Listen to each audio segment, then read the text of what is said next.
21장입니다. 그때부터인데 가이샤라 빌리보에서 예수님의 메시아로 고백되고 난 때부터 예수님 생애를 중대한 전환기를 맞이하게 되었습니다. 갈릴리 전도는 끝나고 공생애 제3기에 들어가게 되는데 이때 특징은 예수님이 백성들에게서 싸늘한 맹대와 심한 반대를 받은 것입니다. 많은 고난을 겪고 일으키심을 받게 되실 것임을 에서의 순환 사건이 한마디로 요약되어 있습니다. 반드시 되실 것임을은 메시아로서의 고난과 죽이심, 부활이 하나님의 섭리에 의해서 반드시 그렇게 될 것임을 나타냅니다. 마태복음 17장 10절, 24장 6절, 마가복음 8장 31절, 13장 10절에 나옵니다. 제자들은 잘 몰랐기 때문에 근심하고 불안해했다고 마태복음 17장 23절에는 말하고 있습니다.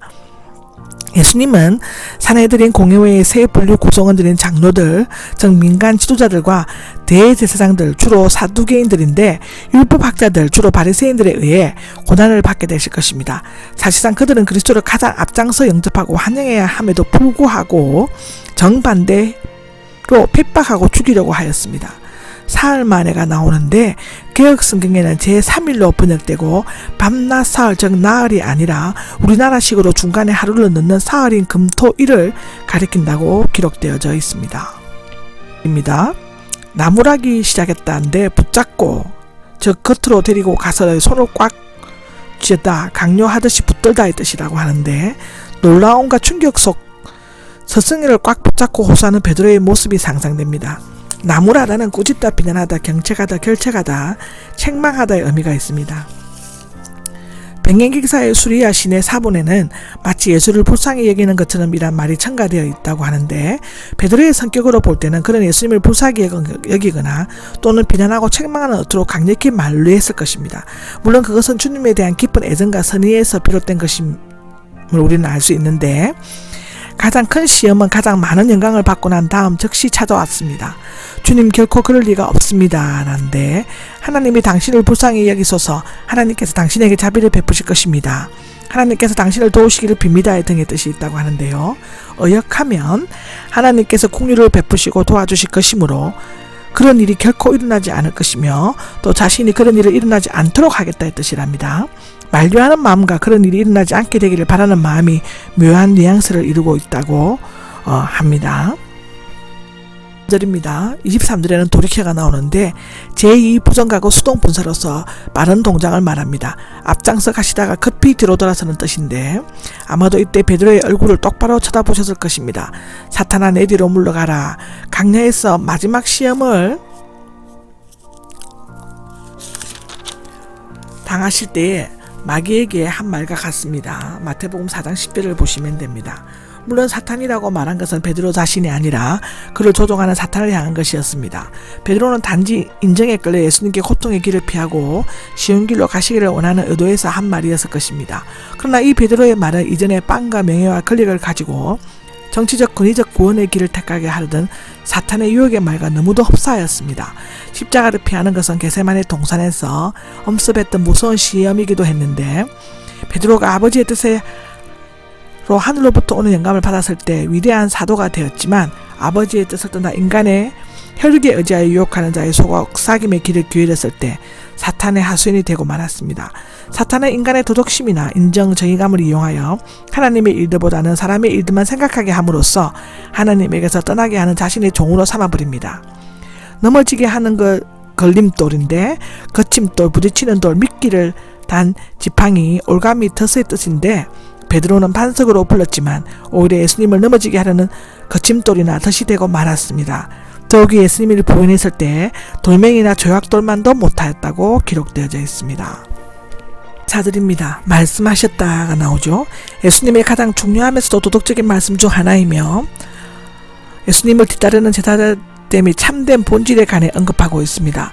첫째는 자기 자신을 부인하건대 소극적으로 자기 중심적인 것을 고치고 하나님 중심으로 사는 것이며 자기를 부정하고 하나님을 긍정하는 것입니다. 즉 다시 말하면 겸손이죠. 하나님 나라에 들어가는 자는 반드시 겸손한 문을 통과해야 하는데 이를 위해서는 자기를 낮추고 죄를 고백해야 한다고 합니다. 옛사람에 속한 자아와 정과 욕심을 버리고 부인할 때는 십자가에 못 박는 것과 같은 고통의 과정을 거쳐야만 한다고 로마서 6장 3절에서 11절에 갈라디아서 2장 20절에 5장 24절에 나옵니다. 둘째는 제 십자가를 지고입니다. 적극적으로 그리스도의 복음을 위해 자신을 죽이고 헬상하는 것을 말하는데, 당시 제자들은 제수가 십자가를 지고 천장에까지 가서 못 박히는 것이 무엇인지를 잘 알고 있었을 것입니다. 역사적으로는 안티오케 에피파네스 4세 때 헬라화를 거부하는 유대인들이 십자가에 못 박혔고, 하스몬가의 얀네우스의 베톤 마을의 바리새인 반란자 800명을 처형한 적이 있었습니다. 지고는 즉시 붙잡고 단숨에 취하여의 뜻인데, 부정가가형은 앞에 부인하고와 함께 명확한 결단을 내려야 하는 것을 의미합니다. 주저하거나 머뭇거리면 안 되고 지금 곧 붙잡고 져야만 한다는 것입니다. 이미 십자가 처형이 얼마나 수치스럽고 고통스러운가를 역사적으로 현실적으로 잘 알고 있었던 제자들로서는 참으로 이해하거나 감당하기 힘든 명령이었을 것입니다. 그리스도가 고통을 당하는 유혹을 거부함으로써 비로소 그리스도가 된 것처럼 제자들도 주님의 고통과 거절과 십자가에 달리하신과 함께 동참할 때만 제자가 된다고 합니다. 24절의 세 번째는 나를 따라야 한답니다. 앞서 부인하고와 지고가 부정가거형으로 헌신과 결단을 필요로 하는 단회적 사건인데 비해 따라야 한다는 현재형으로 일생 동안 전심전력으로 지속적으로 해야 하는 평생과 재임을 의미하고 있습니다. 제자들은 십자가 사건 이전에는 외적으로 육적으로 따랐지만 부활 이후에는 내적으로 영적으로 따르게 되었는데, 주님께서는 부활 안에서 생명 주시는 영이 되시고 우리 영 안에 거하시기 때문에 우리는 영 안에서 그를 따른다 라고 갈라디아서 5장 16절에서 25절까지 나옵니다. 주님을 계속 따르려면 그를 위해 목숨을 버릴 각오가 되어 있어야 한다고 성경은 기록하고 있습니다. 5절입니다. 자기 목숨을 구하려는 사람이 나오는데, 박해를 받을 때 자기의 생명을 구원하려고 믿음을 버리는 것은 참된 생명을 버리는 것이 됩니다.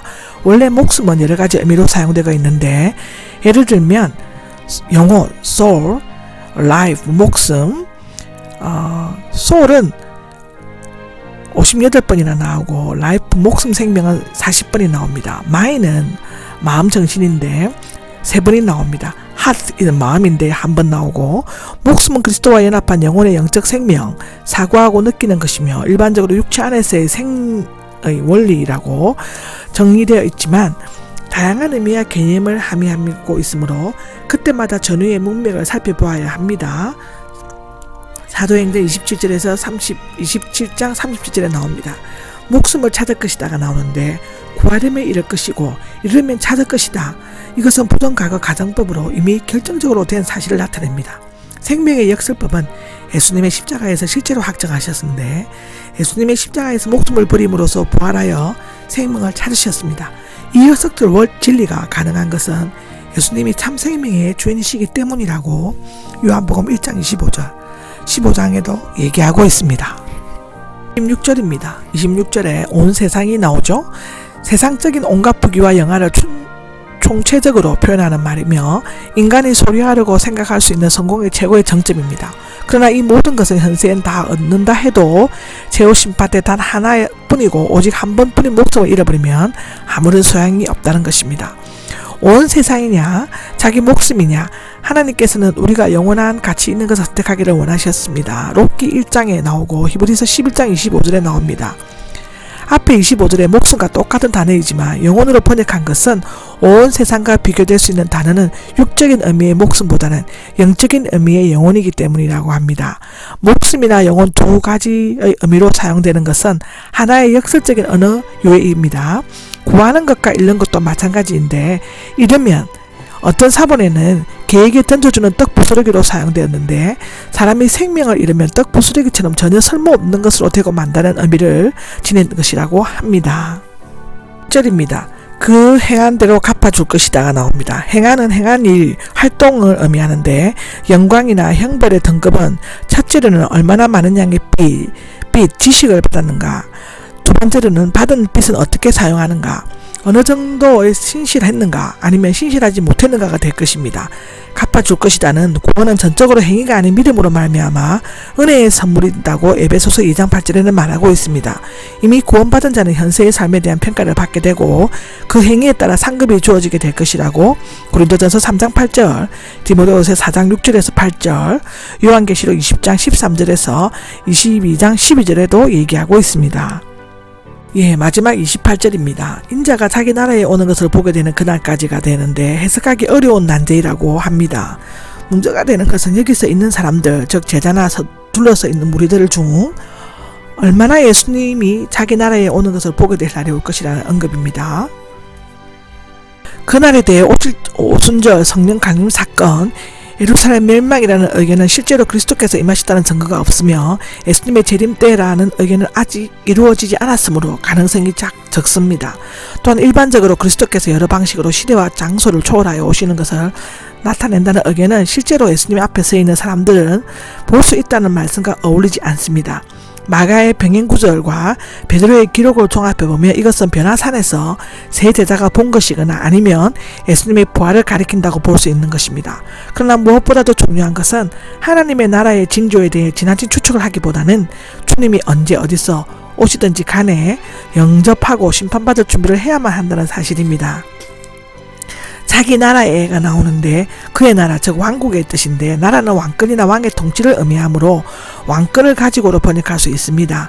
만약에 왕 대신 예수님께서 왕으로 통치하시기 위해 그의 나라의 근세와 영광과 위엄을 지니시고 오실 것이라고 성경은 기록하고 있습니다. 아멘.